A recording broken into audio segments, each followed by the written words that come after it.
Vine a Londres por primera vez en 1967 para enseñar en el Queen Mary College. Me tomaba 1 hora en el metro llegar a la universidad desde Earls Court y otra hora regresar. Descubrí que me gustaba enseñar, que no lo hacía mal. A finales de los 60 tomé mucho cariño a Inglaterra. Fui dejando de ser un socialista y convirtiéndome poco a poco en lo que trato de ser todavía, un liberal. Quería preguntarte algo aquí, flanqueados por la madre de todos los parlamentos. Yo crecí oyéndote hablar mucho de cosas que tú admirabas en Inglaterra que no habías encontrado en otros países. Cuéntanos un poco qué valores, qué costumbres admiraste en Inglaterra y que sigues admirando tanto. Bueno, yo creo que el civismo, por ejemplo, que es una cosa que yo no había percibido antes en los países que había vivido. Por ejemplo, mi gran sorpresa al descubrir cuando llegué a Inglaterra en el año 66 o 67, que en el metro tú comprabas un boleto de acuerdo a la distancia que tú recorrías, pero no había manera de que nadie verificara si tú cumplías o no cumplías. A mí me impresionó muchísimo eso en Inglaterra. Y después la cosa política, la responsabilidad política de los individuos, una especie de naturaleza democrática. Aceptan, por ejemplo, que las leyes están hechas para servir a los ciudadanos y no para servirse de esas leyes. Y en Inglaterra a mí me impresionó mucho eso. Y ahora, fíjate que cuando yo llego a Inglaterra, Inglaterra es un país en decadencia, claro. Es un país que políticamente prácticamente han dominado los laboristas y toda una derecha Tory que se identifica muchísimo con los laboristas. Esa Inglaterra es una Inglaterra muy libre, por supuesto, pero es un país francamente en decadencia, es un país que ha aceptado que el Estado crezca y vaya absorbiendo la vida económica de una manera, digamos, desmedida. Allí es donde se produce la gran revolución que trae la señora Thatcher con ella. Cuando gana la señora Thatcher, no solamente en eso hay un cambio extraordinario, sino las ideas de la señora Thatcher. La señora Thatcher es una conservadora, pero en realidad, desde el punto de vista económico, es una liberal. Y ella es una persona totalmente convencida de que hay que sacudir a Inglaterra, de que hay que sacarla de esa decadencia en la que se encuentra. Y para eso, ¿qué es lo que hay que hacer? Hay que abrirse al resto del mundo, integrarse a los mercados mundiales, darle a la empresa privada el rol fundamental, principalísimo, y quitárselo al Estado. Es una época absolutamente extraordinaria en la que, en cierta forma, antes de que la realidad destruya el comunismo, las ideas prevalecen y son las que van aplastando poco a poco a lo que se creyó que era la gran fórmula de la liberación. Y es la época en la que tú y unos pocos tratan de llevar esas ideas a América Latina. América Latina, exactamente. Mis primeros 6 meses en Londres los había pasado en un alejado y plácido distrito lleno de irlandeses, Cricklewood. Y luego, sin quererlo ni saberlo, alquilé una casita en el corazón mismo del universo hippie, Philbys Gardens, en Earls Court. Clarísimo, porque era el cuarto de la... Mira. ¿Cuál, esta? Esta. ¿Esta era? Esta era. Aquí, este era el cuarto del dormitorio y escritorio, porque aquí trabajé buena parte de conversación en la catedral, y esto era el corazón de Londres, de los hippies, donde comenzó la revolución que después, pues, marcó la época. En París se hablaba de política, de la revolución socialista. Aquí en Londres ya eso había quedado completamente atrás, y aquí lo que le interesaba a la gente joven era la música. La música reemplazaba... Era la época de los Beatles, de los Rolling Stones. Era la época de los Beatles, de los Rolling Stones, de la gran revolución del atuendo, de los vestidos. En lugar de la revolución socialista era la revolución de las drogas. ¿Y tú participabas en esas manifestaciones? No. Bueno, en las manifestaciones que eran políticas, sí. Y por ejemplo, Vietnam era un tema para esa generación, sí. Claro, había manifestaciones que eran muy divertidas porque eran manifestaciones de hippies. Y me acuerdo siempre, Vanessa Redgrave y su hermano pertenecían a un partido trotskista, y con Tariq Ali, un pakistaní instalado en Londres, muy de izquierda. Entonces encabezaban esas manifestaciones siempre, y me acuerdo que una vez tratamos de llegar, digo que tratamos porque yo estaba entre las primeras filas, de llegar a la embajada norteamericana, pero ahí nos... Para protestar contra Vietnam. Era contra la guerra de Vietnam. Vietnam. Sí, sí. Era una época muy interesante en la que yo creo que Londres reemplazó a París como el gran imán que atraía a los jóvenes de todo el mundo, porque las cosas que pasaban aquí un poco pues se irían expandiendo prácticamente por todo el mundo, sobre todo en lo que fue la gran revolución de la música. La música pasa a reemplazar a las ideas como el gran, digamos... La forma de expresión de esa generación. Y es una revolución musical también muy importante la que hay, ¿no? Un acontecimiento totalmente inesperado dio un vuelco a la vida de Mario Vargas Llosa en 1987, cuando el presidente Alan García anunció que estatizaría los bancos y compañías de seguros a pesar de que había prometido no hacerlo. Vamos a situarnos a mediados de los años 80. Estás repartiendo tu tiempo entre Londres y Lima, básicamente, hasta que el año 87 ocurre un terremoto en tu vida. Cuéntanos qué pasa. Exactamente. Pues mira, yo había ido a pasar las vacaciones. Alan García estaba en la presidencia, me mandó un edecán, apenas llegué yo a saludarme, a darme la bienvenida, y entonces pues de acuerdo al protocolo yo fui a agradecerle a Palacio. Estuve con él como una hora en Palacio y me habló de todos sus planes, de sus proyectos, y lo único que no me dijo es lo que iba a anunciar en el discurso que iba a dar el 28 de julio, el día de las fiestas patrias en el Perú. Hoy en el Perú es el más poderoso instrumento de concentración de fuerza económica y por ende de influencia política y el mayor obstáculo a la democratización de la producción y la acumulación del excedente. Por eso en este instante propongo al Congreso su nacionalización y estatización.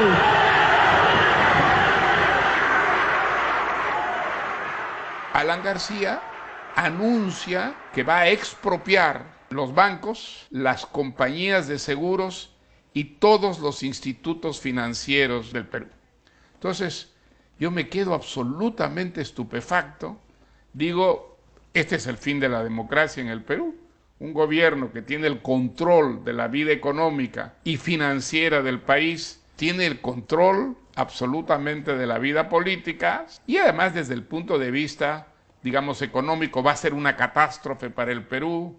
Pero a pesar de eso, redactamos con 5 amigos, entre ellos Cislo, Cartucho Miro Quesada, estaba Cartucho Miro Quesada, Freddy Cooper, y entonces pues firmamos ese pequeño texto protestando, diciendo que este era el fin de la democracia en el Perú. Ante mi sorpresa, conseguimos 100 adhesiones y publicamos este manifiesto con 100 firmas. Convencido de que únicamente él y un grupito de peruanos se opondría a una medida tan populista y popular como esa, mi padre hizo sentir su solitaria protesta. Contra todo pronóstico, muchos sectores se opusieron también a la medida y empezaron a ver en él al líder civil alejado de los partidos que podría dirigir la resistencia contra el populismo. El pueblo libre dirá que no, y la justicia dirá que no.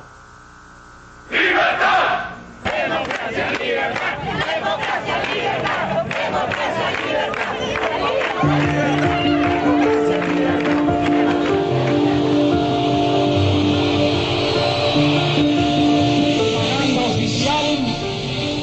Dijo que esta noche solo vendrían a la Plaza San Martín 4 banqueros y algunos pitucos. Y entonces recuerdo mucho que Pipo Sondheim y Freddy Cooper vinieron a mi casa a decirme, vamos a convocar una manifestación de protesta. Y me dijeron, bueno, pues como tú has encabezado esa protesta, habla tú. Y yo nunca había pronunciado un discurso en la calle. Le respondo, ojalá hubiera tantos banqueros en el Perú,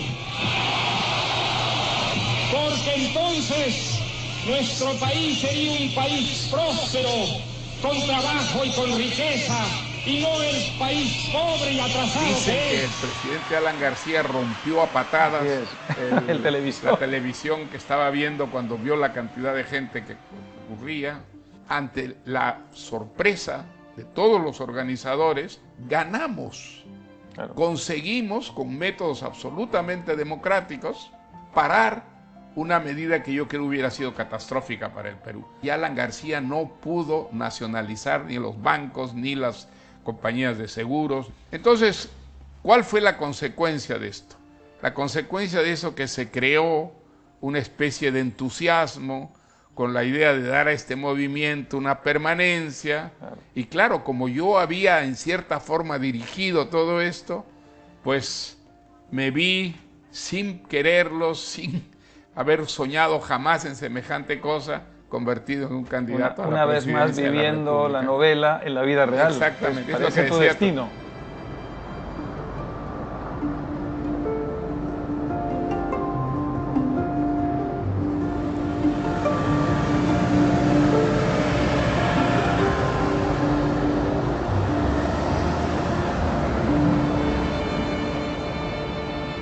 Esta era la casa, Aquí. el último piso, Era el tercero, ¿no? el tercero, sí. tercero. Compro este departamentito, nos venimos a vivir aquí. Y esta casa era de un señor de Arequipa, Perú.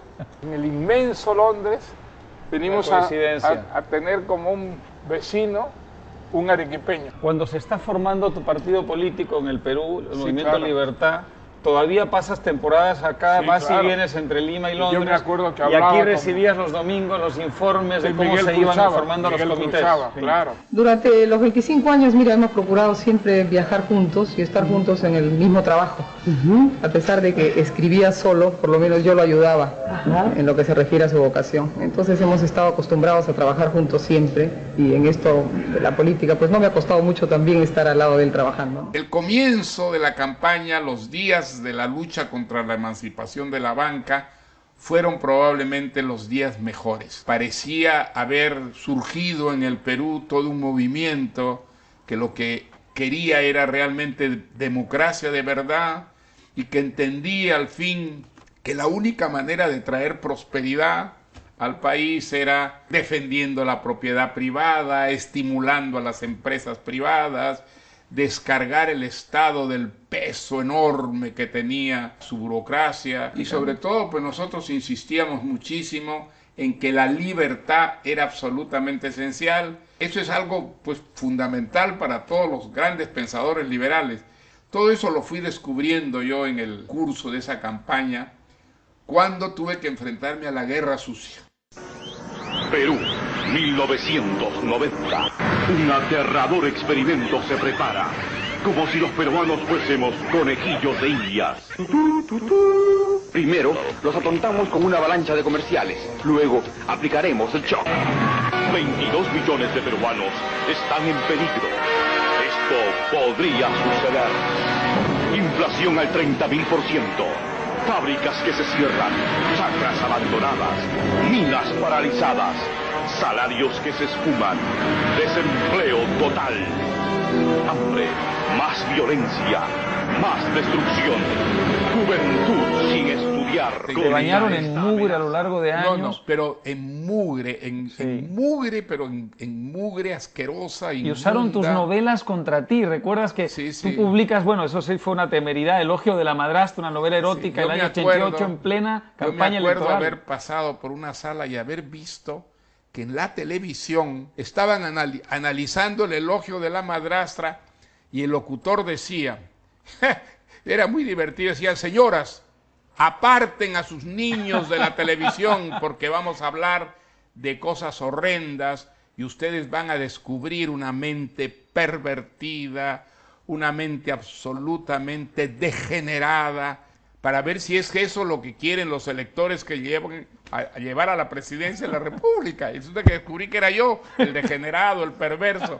También usaron Pantaleón y las visitadoras contra ti, diciendo También. que eras una persona que había Exactamente. mancillado el honor de la mujer de la De selva. la mujer loretana. Uno de mis recuerdos bonitos, porque también los hubo, de esa campaña es la visita a Londres, ya como candidato formal, cuando venimos en principio a tratar de contratar a Saatchi & Saatchi, que era la gran, digamos, compañía de publicidad de Thatcher. Al final no pudimos contratarlos, no sé qué desencuentro hubo, pero lo que sí hubo fue un encuentro tuyo por segunda o tercera vez, pero ya como candidato con Margaret Con Thatcher. Margaret Cuéntanos Thatcher. cómo Yo me fue acuerdo eso. mucho. Me dijo, mire, si usted llega al poder y comienza a hacer estas reformas, es absolutamente indispensable que usted esté rodeado de gente que está totalmente en la línea esta reformista de cambio, porque los peores adversarios que va usted a tener no son los del partido enemigo, sino los de su propio partido.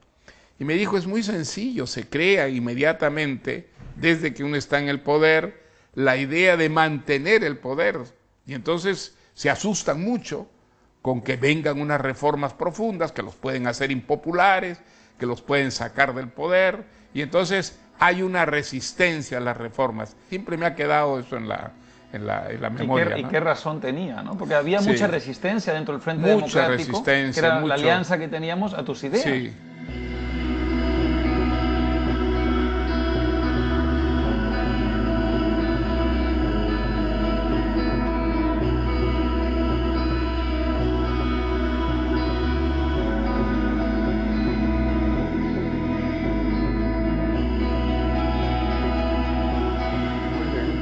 Encontramos la casa de Margaret Thatcher. Pues aquí estamos ya, en Chester Square. Es el número 73, o sea que... Estamos muy cerquita. Esta es la casa. Mira qué emocionante, aquí está. Sí. Aquí creo que tú la ves por última vez, sí, ¿no? Tu última reunión con ella. Sí, la última vez. Ya habían pasado varios años de que salió del poder y un grupo de cubanos me habían utilizado a mí como intermediario. Querían invitarla a que fuera a Miami. Y entonces vinimos aquí, nos hizo pasar con mucha amabilidad. Me parece que llegó a ir a Miami. Sí, entonces, yo recuerdo que fue. La despedida de los cubanos estaba siempre la cosa así polémica. Me acuerdo que les decía, we have to undermine Castro. Tenemos que socavar a Castro. Tenemos que acabar con Castro. Esa fue la última vez que la viste. última vez que la vi, y ya después creo que le vino el ataque cerebral, sí. ¿No es verdad? Hay que decir que ella fue la única líder del Partido Conservador que los hizo ganar 3 veces a los conservadores las elecciones. Es interesante recordar que cayó no por obra de los opositores, de los laboristas, sino por una intriga de su propio partido, que yo creo que después de Churchill es la gran líder del Partido Conservador. Todo esto, en fin, al final desemboca en un resultado decepcionante, que es la derrota electoral. Yo me acuerdo, fíjate, es una cosa muy interesante, una llamada por teléfono tuya, que estabas en el comité que dirigía toda la campaña desde Lima.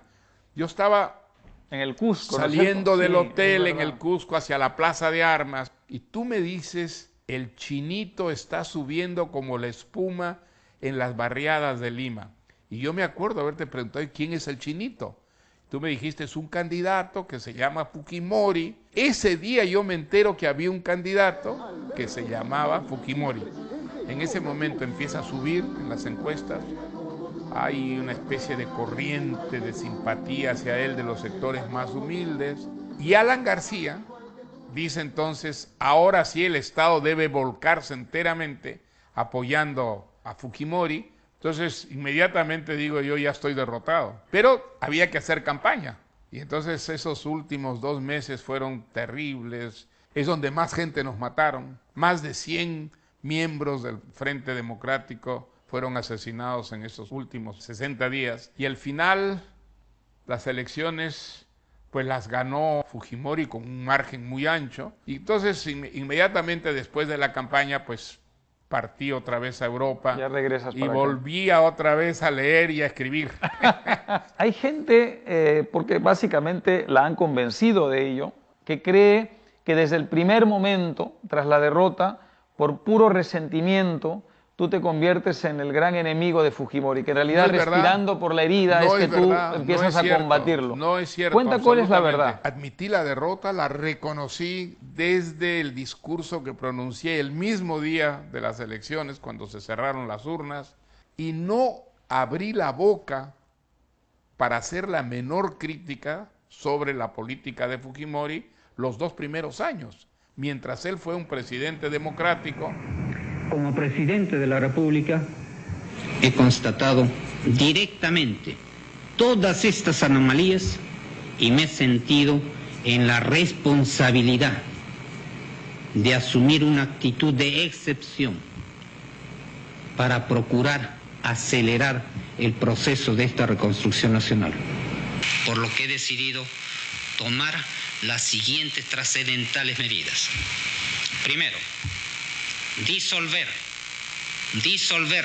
temporalmente el Congreso de la República hasta la aprobación de una nueva estructura orgánica del Poder Legislativo, la que se aprobará mediante un plebiscito nacional. Segundo, reorganizar totalmente el Poder Judicial, el Consejo Nacional de la Magistratura, el Tribunal de Garantías Constitucionales y el Ministerio Público para una honesta y eficiente administración de justicia. Que venga un oficial. Yo exijo que venga un oficial.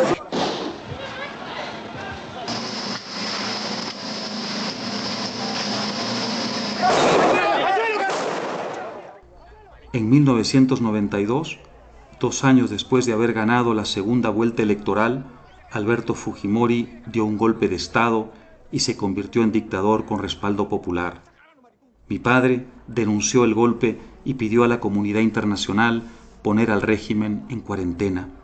Fue el inicio de un largo enfrentamiento con el gobierno autoritario y amplios sectores de peruanos que estuvo cerca de costarle la nacionalidad de su país. Jamás hice una sola declaración ni una sola crítica a la política de Fujimori. Ahora, cuando él da el golpe de Estado, cierra el Congreso, echa a todos los jueces, saca a los militares otra vez a gobernar a través de Montesinos, pues sí, cómo no, yo estoy en contra de todas las dictaduras, he atacado a todas las dictaduras toda mi vida y comienzo a atacar a la dictadura de Fujimori, por supuesto, ¿no? Ahora, eso supone en ese momento una especie de ruptura, no solamente con la dictadura, por supuesto, sino con el país, primero porque era muy popular en ese momento, luego se vuelve impopular, y en segundo lugar porque, claro, como tenían el control de los medios de comunicación, pelearte con la dictadura era en cierta forma pelearte con el país también.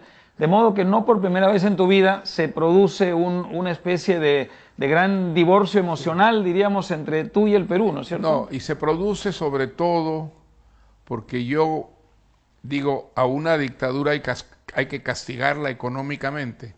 Y digo, hay que sabotear esa dictadura.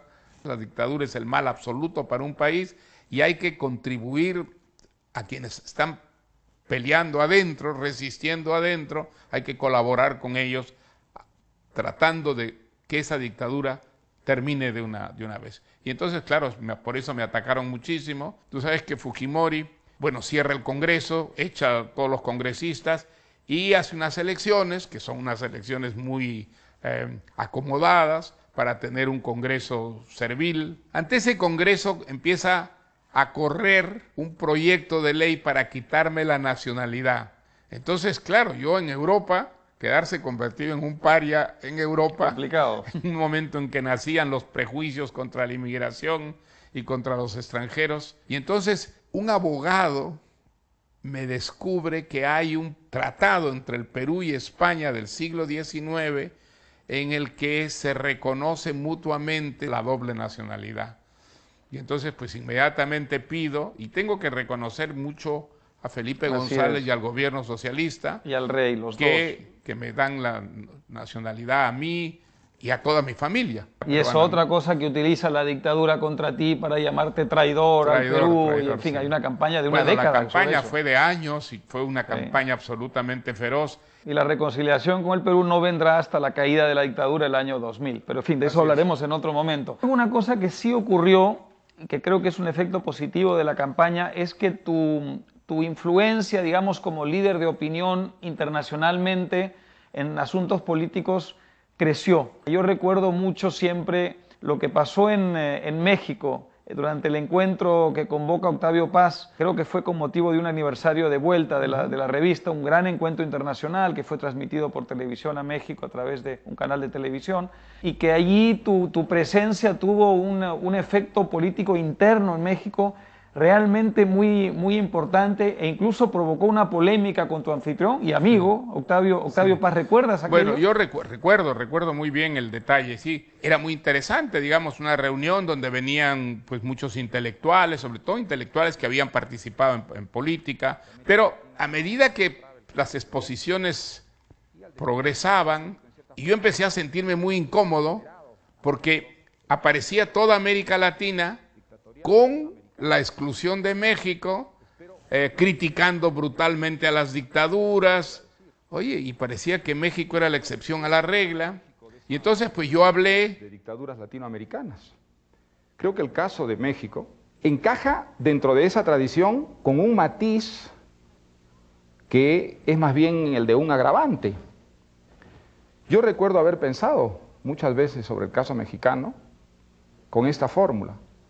México es la dictadura perfecta, porque es la dictadura camuflada de tal modo que puede parecer no ser una dictadura, pero tiene, de hecho, si uno escarba, todas las características de la dictadura, la permanencia, no de un hombre, pero sí de un partido, una dictadura que además ha creado una retórica que lo justifica, una retórica de izquierda, para la cual, a lo largo de su historia, reclutó muy eficientemente a los intelectuales, a la inteligencia.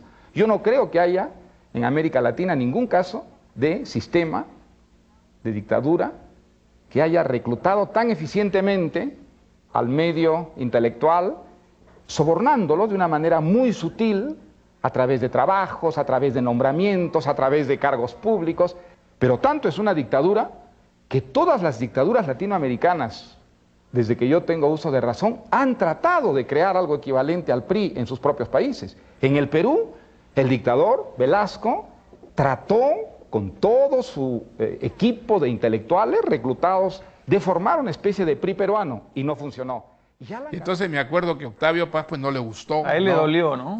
A él le dolió, no le gustó. Y entonces yo le dije, pues Octavio, pero mira, aquí quedaba la impresión que sacaba la gente es que México era la excepción a la regla. Y México no es un país democrático. ¿Cómo va a ser un país democrático? Un país gobernado por el PRI hace 70 años, 80 años, ¿no es cierto? Pero no le gustó y tardamos algún tiempo en reconciliarnos. Sí, sí. Y eso es una frase que la gente repite y repite y repite, ha quedado ahí marcada, ¿no? Como una época, ¿no? Sí, sí.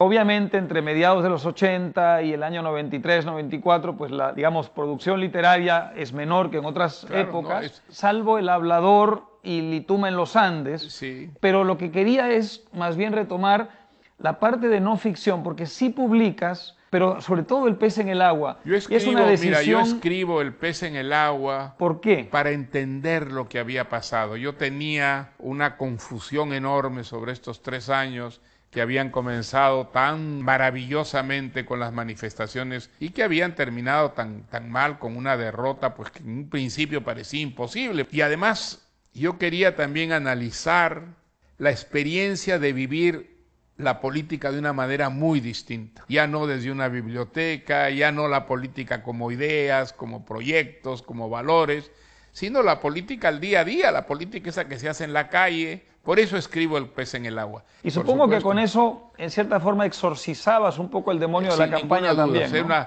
Así como La ciudad y los perros fue una manera de sacarme de encima la experiencia del colegio militar. Este libro, este ensayo, fue una manera de olvidar, de poner una especie de cortina, ¿no? De lo que había sido en estos 3 años la experiencia de vivir la política desde adentro. A las 5 de la tarde fui al Movimiento Libertad, a cuyas puertas se había concentrado una gran masa de entristecidos partidarios ante quienes reconocí la derrota, felicité al ganador y agradecí a los activistas. Había gente que lloraba a lágrima viva y mientras nos estrechábamos la mano o nos abrazábamos, algunas amigas y amigos de Libertad hacían esfuerzos sobrehumanos para contener las lágrimas. Cuando abracé a Miguel Cruchaga, vi que estaba tan conmovido que apenas podía hablar. De allí fui al Hotel Crillón, acompañado por Álvaro, a saludar a mi adversario. Me sorprendió lo reducida que era la manifestación de sus partidarios, una rala masa de gentes más bien apáticas que solo se animaron al reconocerme y gritar algunos de ellos, «¡Fuera, gringo!». Deseé suerte a Fujimori y volví a mi casa, donde por muchas horas hubo un desfile de amigos y dirigentes de todas las fuerzas políticas del frente. En la calle, una manifestación de gente joven permaneció hasta la medianoche coreando estribillos. Pero solo un grupito de amigos del Movimiento Libertad y de Acción Solidaria se averiguaron la hora de nuestra partida y aparecieron al pie del avión en que Patricia y yo nos embarcamos a Europa la mañana del 13 de junio de 1990. Cuando el aparato emprendió vuelo y las infalibles nubes de Lima borraron de nuestra vista la ciudad y nos quedamos rodeados solo de cielo azul, pensé que esta partida se parecía a la de 1958, que había marcado de manera tan nítida el fin de una etapa de mi vida y el inicio de otra en la que la literatura pasó a ocupar el lugar central. A partir de 1992, la relación de amor-odio entre Mario Vargas Llosa y el Perú se vuelve a ser patente a medida que su enfrentamiento con el régimen dictatorial cobra intensas proporciones. Las circunstancias hacen que una vez más vuelva a instalarse por mucho tiempo en el extranjero, donde es y no es un inmigrante. Quizá resulte más exacto decir que es un ciudadano del mundo que ha logrado cortar la dependencia con respecto a su propio país y vive a fondo la globalización que entonces inauguraba una era. Muy bien, pues en los años 90 vuelves a organizar, como habías hecho en el pasado, tu vida básicamente en Europa y empiezas a pasar mucho tiempo aquí en Londres, por supuesto, también en París, también en Madrid, algunas temporadas en Nueva York, porque enseñas en Princeton, incluso en República Dominicana, que era un viejo amor que retomas. En fin, tu vida se empieza a organizar muy internacionalmente. Y lo que quiero preguntarte es si esa era la vida de un exilado, era la vida de un emigrante, era la vida de un ciudadano del mundo. ¿Qué te sentías en ese momento? Mira, yo creo que sin saberlo, desde muy joven empecé a buscar no ser una persona limitada por fronteras regionales, nacionales. Más que una idea, era una especie de instinto que me empujaba a una forma de cosmopolitismo que había comenzado por unas lecturas que de ninguna manera estaban orientadas por sentimientos ni patrióticos, ni latinoamericanistas, sino que realmente se proyectaban por todas las ciudades o países o culturas donde había cosas interesantes, donde había cosas originales, y creo que Londres representaba muy bien ese espíritu, ¿no? Hay un ensayo que no tiene una difusión pues masiva por el tipo de libro que es, pero que creo que es interesante que comentes, aunque sea brevemente, porque refleja una gran parte de tu visión liberal, que es La utopía arcaica, que publicas a mediados de los 90. Es un libro... Es un estudio sobre Arguedas. Así es. Bueno, José María Arguedas es un caso, como tú sabes, pues muy especial. Él se educa con los sirvientes de una casa serrana. No era un sirviente él, el padre suyo era un abogado, pero por razones familiares a él lo educan con los sirvientes de una casa. Entonces aprende a hablar en quechua primero. Y después a los 16 años, me parece, el padre lo recobra, ya lo lleva a Lima y entonces empieza una vida de un muchacho de clase media. Pero claro, esa infancia india, él no la olvida nunca. Y entonces su obra de escritor es realmente única, ¿no? Porque él escribe los primeros cuentos, escribe su primera novela, tratando de fundir en el español, en la lengua española, el espíritu del quechua de su infancia, y escribe su gran novela, que es Los ríos profundos. Realmente es una novela también muy autobiográfica. ¿Qué es lo que objetas en ese mundo? Bueno, claro, el mundo de Arguedas es un mundo muy lírico, basado fundamentalmente en recuerdos familiares, en recuerdos personales, pero él se convierte en el escritor que sabe quechua, que viene del mundo indio, y entonces hay una presión sobre él para que haga literatura social, algo a lo que yo creo que él era naturalmente alérgico. Él trata de hacer novelas políticas, novelas ideológicas, y ahí yo creo que fracasa estrepitosamente. Escribe unos novelones que son novelones llenos de lugares comunes, con todos los lugares comunes de la izquierda, con la que él se sentía muy solidaria. Y entonces yo creo que Arguedas, en cierta forma, destruye su propia vocación. Creo que los últimos libros de él son muy malos, y es lo que yo trato justamente de desarrollar en ese ensayo, Y es un ensayo muy crítico del indigenismo. Así es. Por lo cual te atacaron muchísimo. Yo recuerdo a la izquierda latinoamericana. Claro, porque los lugares comunes son que hay que atacar a España, hay que atacar a Occidente, hay que defender el legado indio. Es una realidad completamente, pues no existe, digamos, existe una problemática, desde luego, pero muy que es un seria, asunto distinto. Que nadie ha sabido resolver enteramente, es la verdad. Porque no hay un mestizaje, digamos, total, ¿no? Exactamente, no ha habido un mestizaje. Aunque el mestizaje es la fórmula, eso lo dijo el Inca Garcilaso. No hemos llegado en ninguno de nuestros países a eso. Integral, ¿no es cierto? Hijo de una princesa inca y de un conquistador español. Él decía, yo soy el primer peruano. Él reivindicaba el mestizaje, pero ¿eso es malo para un país? Yo creo que no es malo. Digamos, el Perú es todo eso. El Perú son los incas, el Perú son las culturas preincaicas, que son riquísimas desde el punto de vista, digamos, espiritual, artístico. Es España. Con España viene ¿quién? Viene el África. En el siglo XIX el Perú se abre a inmigración china, a inmigración japonesa. Tú dices algo por lo cual fuiste muy atacado, que no solo vale para el Perú, sino que en cierta forma lo decía sobre todos los países latinoamericanos y sobre todo los que tienen una herencia precolombina importante. Tú decías algo así como lo peruano no existe realmente, lo que existe son muchas formas de identidad, no hay una identidad peruana realmente. Afortunadamente para nosotros tenemos la suerte de pero eso ofendía no a mucha tener una gente. identidad, sino tenerlas todas, porque digamos, un peruano africano no es peruano. Un peruano judío que está por 3 generaciones ya en el Perú no es peruano. Tú y yo no somos peruanos. Si tú quieres dar cabida en esa variante tan grande que representa el Perú a todos los peruanos, la única manera es aceptando que se puede ser peruano desde identidades muy distintas, muy diversas, y que esa es una gran riqueza para el Perú.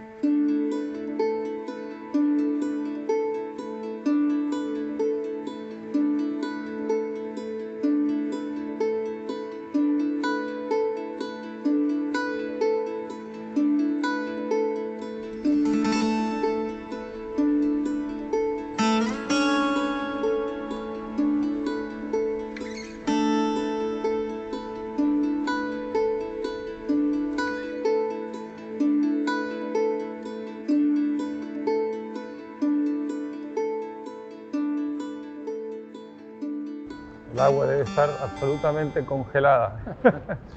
¿Te has metido alguna vez? No, yo nunca, pero desde el primer día que vine a caminar aquí a Hyde Park, descubrí que un poco más arriba hay un club de gentes, hombres y mujeres, que se bañan los 365 días al año. A las 8 de la mañana que yo venía a caminar, ya había gente nadando, que yo no sé cómo resiste, porque esta agua debe ser hielo, ¿no es cierto? Hielo, hielo. Claro, nadan rápido, se mueven. Deben de vivir por toda la eternidad, me imagino, ¿no? Lo que es maravilloso son los cisnes, bonito, los patos, la coexistencia absoluta, ¿no? La paz. Aquí caminando, aquí una mañana, pasando por ese bosque que hay ahí, de pronto que descubrí que había 2 ratas que corrían a mi lado, las ratas. Entonces llamé por teléfono a la municipalidad de Kensington y pregunté por The Rodent Brigade, un departamento de roedores que hay allí. Y entonces finalmente se acerca una chica y le digo, bueno, mire, he encontrado esta mañana caminando en Hyde Park 2 ratas. Y me dijo, pero en Hyde Park hay ratas, hay patos, hay cisnes, ¿cuál es el problema? Es el paisaje natural. El problema era yo, no era la chica, no eran los roedores, sino yo. Me dijo, pero ¿cuál es el problema con las ratas? Las ratas de Hyde Park son vegetarianas. Me dijo, además son vegetarianos. No comen seres animalitos humanos que no comen porquerías. Vamos a hablar un poco de la fiesta del chivo. En el año 2000 aparece esta novela que yo creo que es muy importante en tu obra. Aparece cuando se había acostumbrado mucha de la crítica, claro, no sé si desinteresada o interesadamente, a decir las mejores novelas de Vargas Llosa fueron las primeras y el gran novelista quedó atrás. Todo lo demás es menor, todo lo demás está muy por debajo de La ciudad de los perros, La casa verde, Conversación en la catedral. Nunca más habrá una novela ambiciosa, importante. Y de pronto apareces con La fiesta del chivo, que es una novela que por lo menos, dependiendo, digamos, de que a uno le guste o no, pero que en ambición, desde luego, rivaliza con esas y algunos piensan que incluso la supera. Mira, ¿cómo es que escribí La fiesta del chivo? Yo fui el año 74 a la República Dominicana para hacer un documental. Y yo me quedé muy impresionado con el país. Ya había desaparecido Trujillo hacía ya bastantes años, y la gente hablaba, y la gente ya no tenía miedo, y contaba historias, y las cosas que yo oí, a mí me dejaron absolutamente perplejo, escandalizado, deslumbrado. Y una de las cosas que más me impresionó a mí fue oír que cuando Trujillo hacía sus giras, los campesinos le regalaban a sus hijas, sabiendo que a él le gustaban mucho las mujeres. Y entonces yo digo, pero esto, claro, estas son las típicas exageraciones, invenciones latinoamericanas que se atribuyen a los puede ser dictadores. verdad. Pero yo tuve la suerte en ese viaje de conocer a uno de los secretarios de Trujillo. Había sido un edecán militar que estuvo en ese cuerpo absolutamente privilegiado, que era el de los oficiales que cuidaban a Trujillo. Se llama, porque creo que existe todavía, Jalil H. Y entonces me dio una cena en su casa. Jalil H. me confirmó exactamente la cosa de los niños. Me dijo, era un problema para el jefe, porque ¿qué hacía con estas niñas? Se las regalaban y no se podía llenar de niñas. Y entonces pues algunas las casaba con militares, con soldados, pero a otras él no podía desairar, ¿no es cierto?, a los campesinos que le regalaban a sus hijas. Yo digo, pero ¿cómo pudo llegar un país a ese extremo, monstruosidad, ¿no? a esa monstruosidad de que los campesinos le regalaran al jefe? Bueno, las atrocidades de Trujillo superaban largamente todas las que conocíamos en el resto de América Latina. Él llegó a tener un control absoluto sobre el país. Yo me acuerdo un médico casado con una francesa, del que me hice muy amigo en esas semanas que estuve allí, que me contó una historia. Él me dijo, mira, mi padre era un médico importante, nosotros teníamos muy buena vida, y un día yo de niño estaba sentado en la puerta de mi casa cuando paró un auto lujoso frente a la casa opuesta a la nuestra, y bajó Trujillo. En esa casa del frente vivía un ministro de Trujillo. Y entonces a la hora del almuerzo les comenta a sus padres esta historia. Le dice, he visto al jefe bajarse y meterse a la casa de este señor. Y entonces me dijo, yo vi a mi padre por primera vez en mi vida ponerse blanco de terror y decirme con una enorme energía, tú no has visto al presidente, tú no has visto, olvídate de eso, nunca más vuelvas. Y me dijo, me riñó de una manera, bueno, ¿qué es lo que pasaba?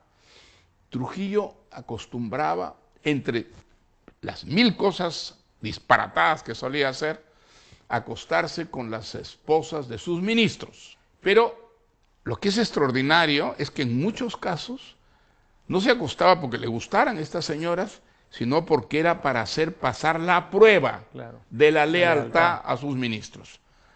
Y sus ministros aceptaban muy alegremente que les pusiera cuernos, acostándose con sus esposas y callando, con una excepción que habla muy bien de él, que es una persona, un dominicano realmente genial, al que yo le tengo una enorme admiración, que es Pedro Enrique Sureña. Bueno, pues él, muy joven, Trujillo lo nombra su ministro de Educación, el equivalente era secretario de Educación. Él estaba casado con una señora mexicana y Trujillo se presenta en la mañana, cuando él está en la oficina, y anuncia a la señora que está aquí.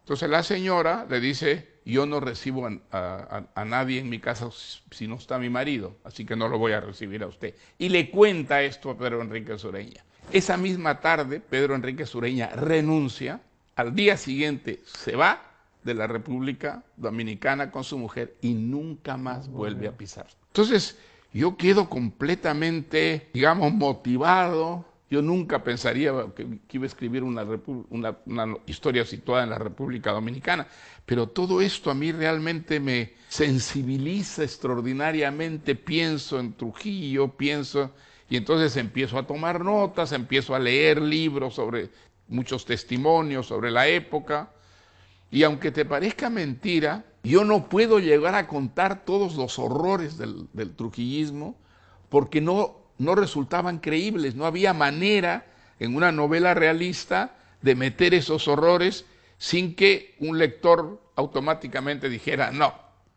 eso ya está totalmente fuera de todo lo que es aceptable. Entonces, él llegó a ser realmente, dentro de los dictadores latinoamericanos, uno de los más excepcionales en brutalidad, en crueldad y en payasada, porque a él le gustaba mucho la cosa teatral, los espectáculos lo fascinaban, montaba espectáculos usando como extras a los millones de dominicanos que estaban sometidos pues a su férula, ¿no?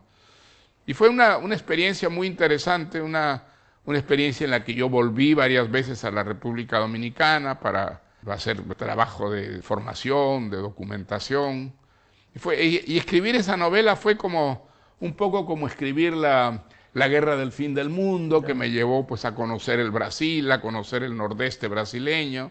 Fue una experiencia muy bonita y se estableció como un vínculo con la República Dominicana desde entonces. Algunos escritores del boom latinoamericano, tú, García Márquez, creo que Carlos Fuentes también, hablaron de la posibilidad de escribir un libro sobre cada uno el suyo, sí, o quizá conjuntamente, no lo sé, sobre una dictadura. Fue una idea de Carlos Fuentes. Creo que aquí en Londres, dicho sea de paso, él me dijo, ¿y qué te parecería esta idea? Que escribamos un libro, cada uno sobre nuestro dictador, elegimos nuestro dictador, y entonces publicamos un libro que va a ser un libro sobre las dictaduras latinoamericanas.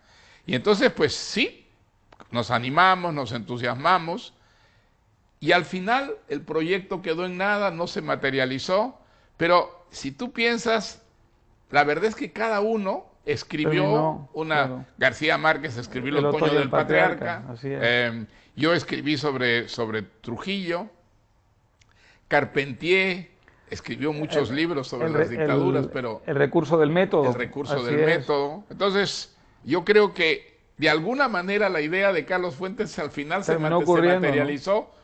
No con cuentos, sino con novela. ¿No? Interesante, una tradición latinoamericana de literatura sobre dictadores. Sí, sí, sin ninguna duda. Y así llegamos al año 2000, en que con la publicación de tu novela se da la coincidencia de que va a caer una dictadura importante en América Latina, que es la de Fujimori, y empezará una nueva relación tuya con el Perú que exploraremos en otro momento.